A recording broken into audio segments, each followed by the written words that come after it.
Well, good afternoon, Sister Joan. It's great to have you here. We are really delighted that you take time out of your busy schedule to tell us a little bit about the relationship between mental health and spiritual direction. It's been my good fortune to have you as my spiritual director for at least 10 years, I think. I've learned so much, and it really has helped my mental health a lot. So, since you're the expert, please give us some insights into how you think the two go together. All right, Michael, I thought what I would do is mention four things, but I'll stop after the first one, and I also hope you'll interrupt me if you need to or want to. I'll be talking about spiritual direction, and I hope I do justice to the mental health aspect of it, but you can help me do that as we continue. So what I thought is I might talk about four things about spiritual direction. Probably the biggest one would be the first one, what spiritual direction is. The second is what it is not. And then the third thing is, why do people seek spiritual direction? And so the last three things would be rather brief, but about what spiritual direction is, and hopefully you'll be able to glean from it how it connects with mental health. I would say that spiritual direction is a contemplative experience. And what I mean by that is it's one where both the person coming for spiritual direction and the spiritual director need to be reflective, and they need to be quiet at moments to get in touch with what's going on in them interiorly, and to be able to articulate that and relate it to what they're experiencing with the exterior as well, people, nature, memories, dreams, etc. So it's a contemplative experience. It demands quiet, it demands reflection, and it's a relationship of three, I'll say, beings, one of which has a capital B. And the three beings are the director, the directee, and God. And God is the most essential of the three. And God is relating to the directee, and the directee is relating with God. The director is relating with God, and God is relating with the director. And both of those things are happening outside of the spiritual direction session, of course, but also within the spiritual direction session. So God is communicating with both, and the director and the directee are communicating with one another. And my theological belief is that God, if that little room where we're meeting is three-dimensional, it's God is all over that room. So spiritual direction is a experience of three beings in relationship with each other.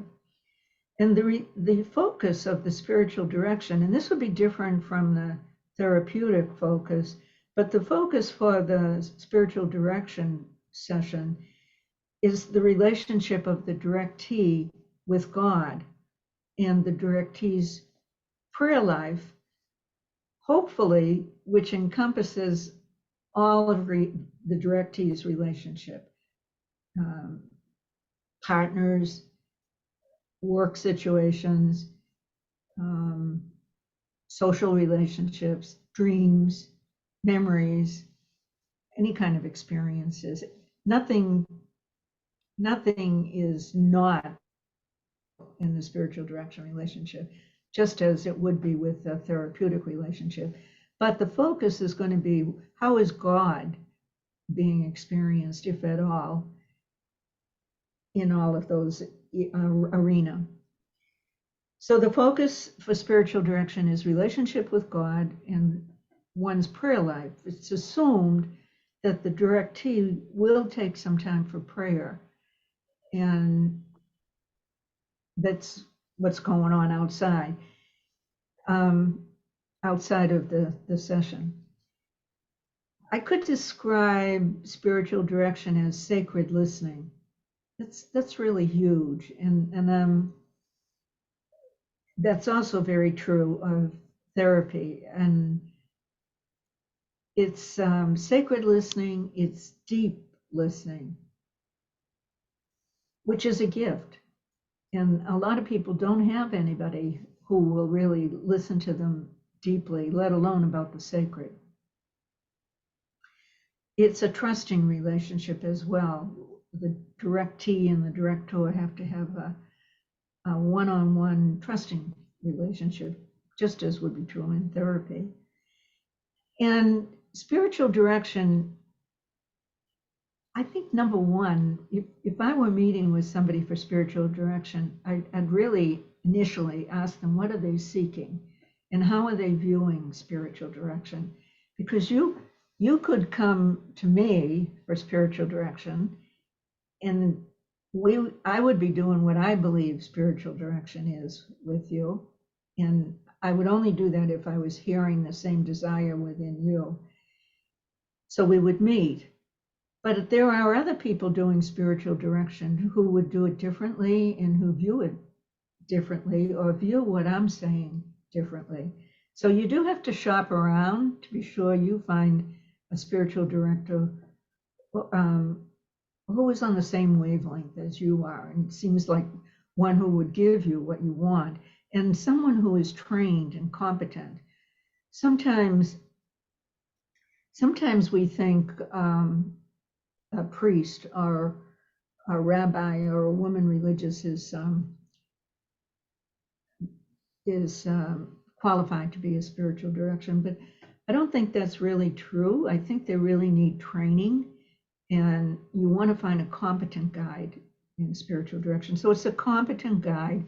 It's a competent listener who knows what he or she is listening for and has an ear for the divine in the directee, and has an ear, a heartfelt ear, and our own ear, physical ear, for the divine in the person's life. That's what a competent spiritual director would be listening for.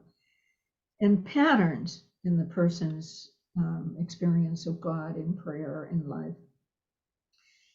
Also, just a couple of other little things about spiritual direction is one is it's journeying with frequency.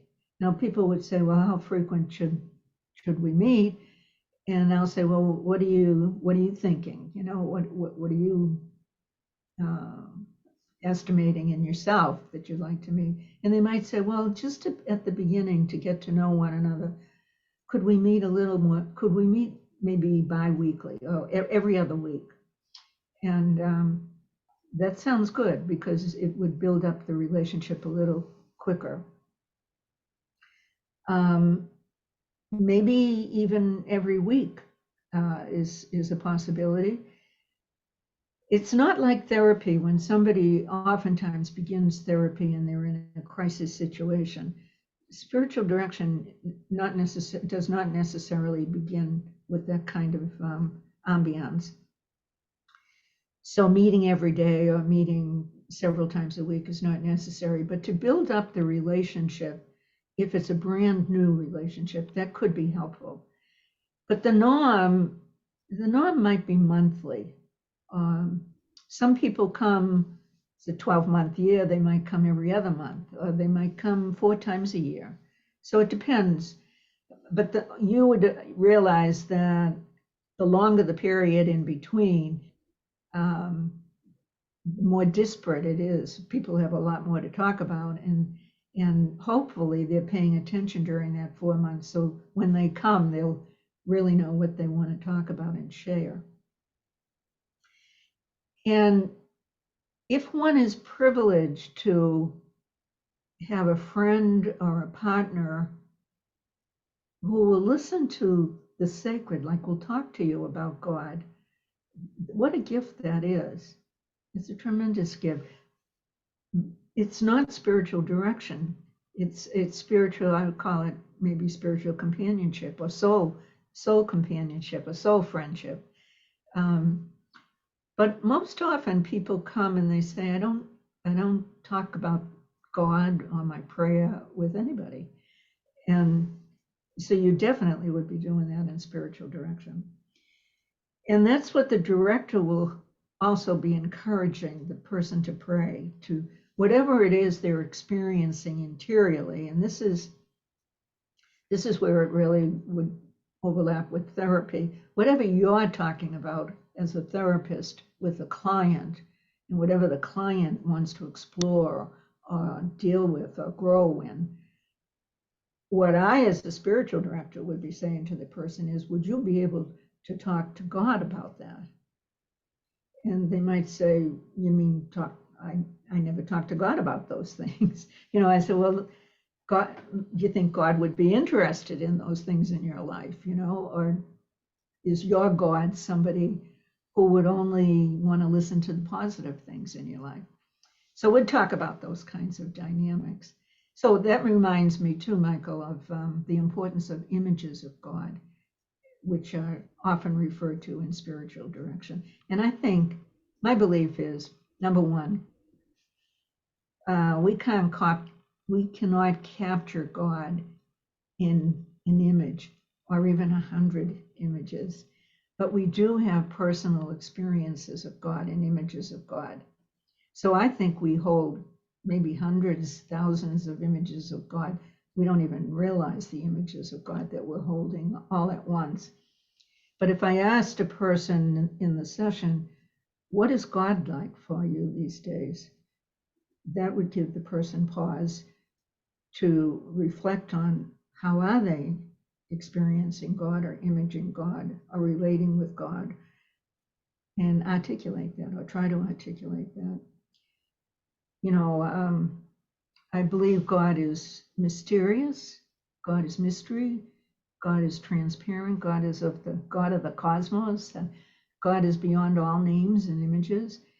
But I believe, and I hope the directee would believe, that God is also very personal, and God has created every piece of creation, trees, animals, flowers, people, and God wants us to be the fullness of whom God has created.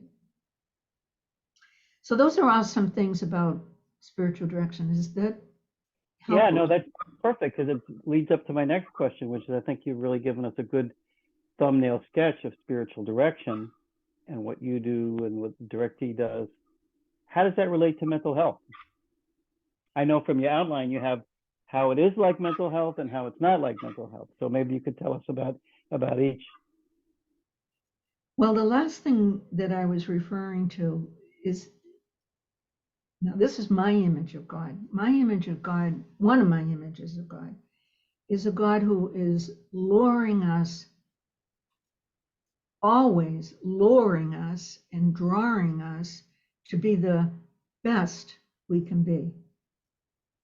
And we might say that's love with a capital L. God is love, but we are love as well. We are made in God's image.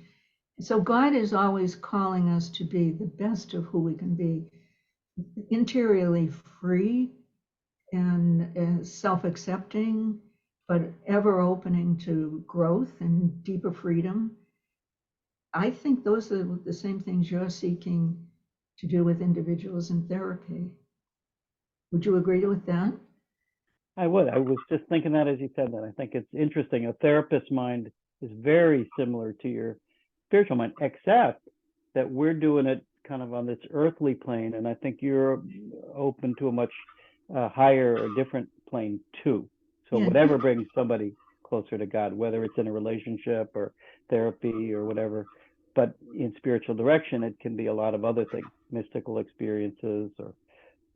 That's right. And what I'm trying to do is focus on spiritual direction and articulate it, but I wouldn't say it's higher than.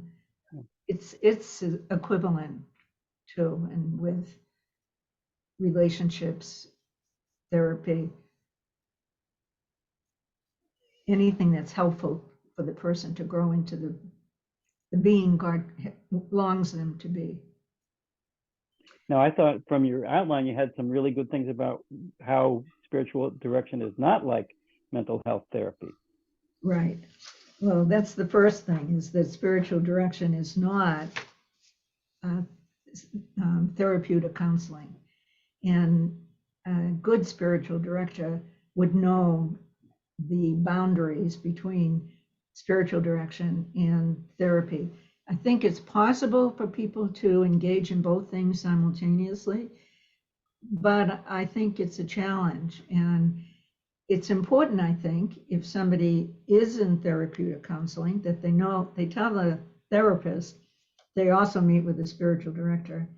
And I think it's also good for the spiritual director to know the person is in therapy, because the last thing I would want to do as a spiritual director would be to get in the way of the psychological therapeutic relationship. So sometimes people can do both of them at the same time. And oftentimes people might want to take a hiatus on the spiritual direction. I might say I'm available if you want to connect while you're in therapy.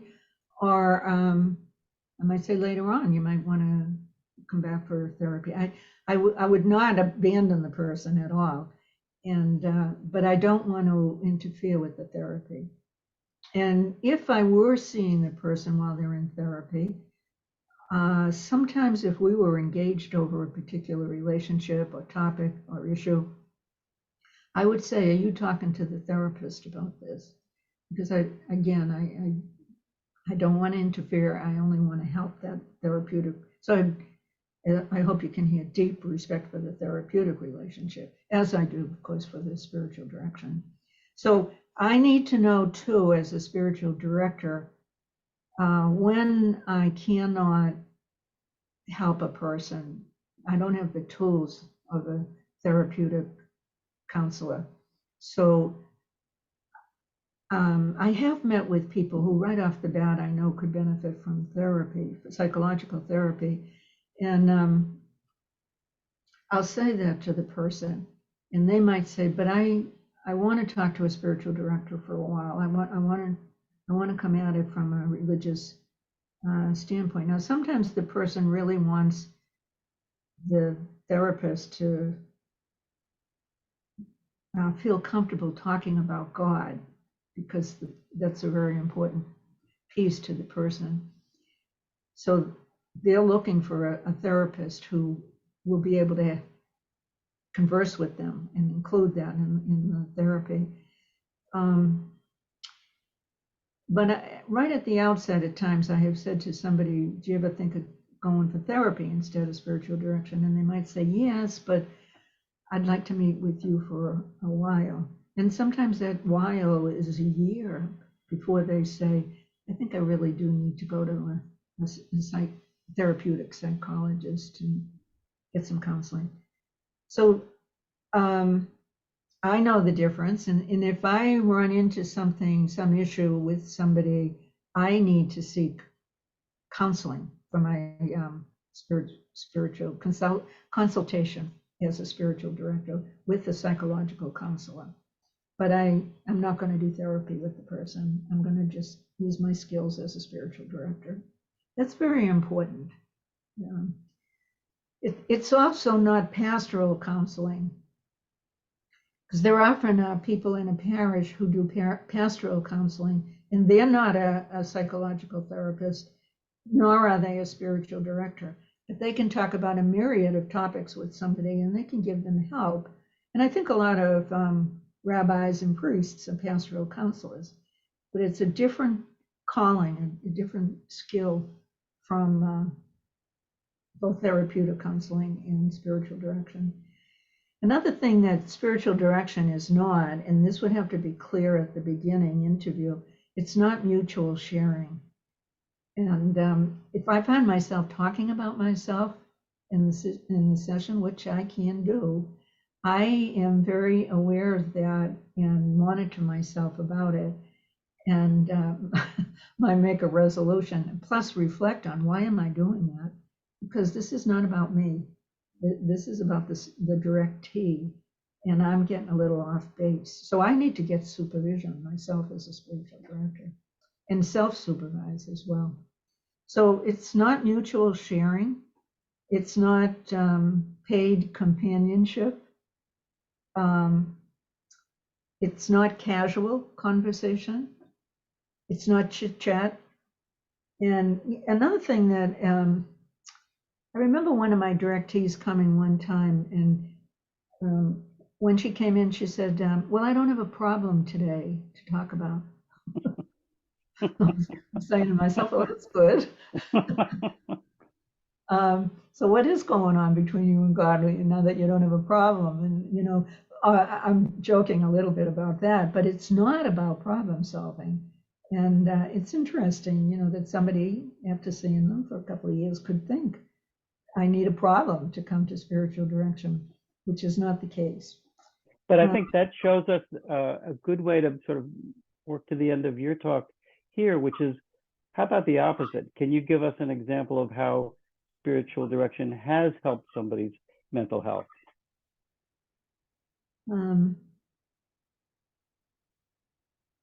Well, I was talking with a therapist recently, and the therapist was talking about somebody coming to acceptance and freedom with his sexual orientation. And it reminded me of a situation where, on a retreat, because we're talking here about spiritual direction one-on-one with a frequency, a certain frequency. And the other thing that includes spiritual direction is what's called a directed retreat. So I remember being with a person on an 8-day directed retreat, and the person actually did come for spiritual direction as well. So this was a time when we were together and we would meet every day. And in between our meetings, excuse me, the person would be, excuse me for a minute. The person would be praying a couple of times during the day and would come in the next day and tell me what happened in the prayer. And the person was really dealing with his sexual orientation and had not embraced it and accepted it. But it did happen in his prayer that he felt Jesus was encouraging him to embrace and own his sexual orientation. And he actually thought of praying with the gospel of Jesus with Lazarus, where Jesus goes to the tomb and says, Lazarus is not dead, he's sleeping, and calls Lazarus forth and has the cloths around him, has him unbounded, freed. And that was a good description for this person, that Jesus wanted him, he wanted to take those wraps around him off so that he could really be himself and own himself and embrace himself. So it's the same dynamic. And he was dealing with that actually in therapy. But the moment of embracing and freedom came during the retreat in his own prayer. And if I could just add something, I've had some similar experiences from a therapist point of view.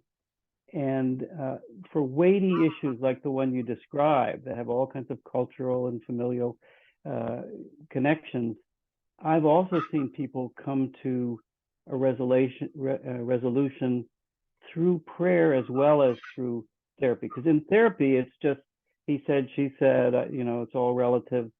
But for a weighty decision like coming out or getting married or ending a marriage or something, you really sort of want to be right with God when you do it. And I think those are ways in which the spiritual aspect of people can come into either psychotherapy or maybe even more strongly in spiritual direction, is that they really come to feel this, as you said, that this is who they're meant to be, God's okay with it. And sometimes you just can't get to that depth in individual therapy. Yeah. Which, Michael, just brings me to another point. I could go through this rather quickly, but why then does somebody come for spiritual direction? And it might be that they do want to weave together all of their life with God and are in prayer.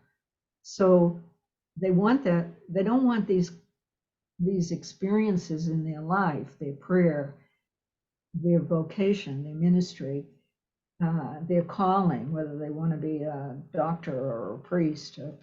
They don't want them compartmentalized. They want them integrated. And that might be one of the reasons someone would seek spiritual direction. Another is that they want to talk about their prayer. They've never talked to anybody about their prayer. And that's a beautiful experience to be able to do that. And I remember the story of being with my father one day for lunch. This was years ago. And he said, "Now, what are you going to do for the rest of the day?" And I said, "Well, tonight I'm going to give a talk on prayer to some sisters in my community." And he said, "No, well, I won't. I don't think I'll quote him here." But he said, "What the blank are you going to talk to them about prayer for? I know how to pray." But I don't know if my father ever spoke to anybody about his prayer. And so it's a gift to fulfill someone's desire if they want to talk about their prayer. And another little story is of a little boy going to mass and with his father or a liturgy, and he said, "Daddy, what happens in you when you go to church and close your eyes?" It was very interesting for this little boy to wonder about Daddy's prayer.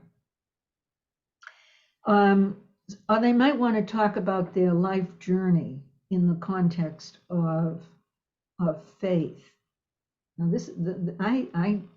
I think that's a very important part of it's an overlap of both therapy and spiritual direction.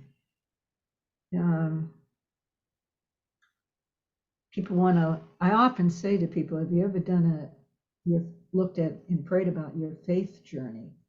And oftentimes they'll say, "No, what does that mean?" So I'll talk about it. I won't go into it here now, but it's a very important thing for people to do, I think, to look at their whole life experience with all its ups and downs and plateaus through the eyes of faith. And when they do it, then just to hang it up or paste it to their wall, or put it on their desk or computer, and look at it and see how God has provided for them during their journey, or comforted them, or led them. And this is looking at the life journey with the faith perspective. And that's what people might want to do and why they seek spiritual direction. And I think we've come to the end of our time. Mm-hmm. So I'll give you the last word in a second, but on our website, the address of your organization, your spiritual direction organization will be on the website. People can get in touch with you. You encourage them to do so. You're actually taking spiritual directees or supervising spiritual direction. So I think you've really given us a taste of the spiritual side of mental health and the things that prayer can bring to that. I don't know if you want to make a last statement. I would encourage people to look at your website, because that's what you're doing. You're providing resources, and you're a clearinghouse for what people might be seeking. So you've got a lot of the resources there. There are a couple. I think you might have them, but one is there is an organization called Spiritual Directors International. It's called SDI, and people can go to that wherever they are in the world, and there's a map on it, and there's a way of finding people who do spiritual direction. And another one, I think you have it, Michael, but it's the Office of Ignatian Spirituality. Yeah, we'll be sure to put that on there. We don't have it yet, but we'll put that on there, yeah. Yeah. So,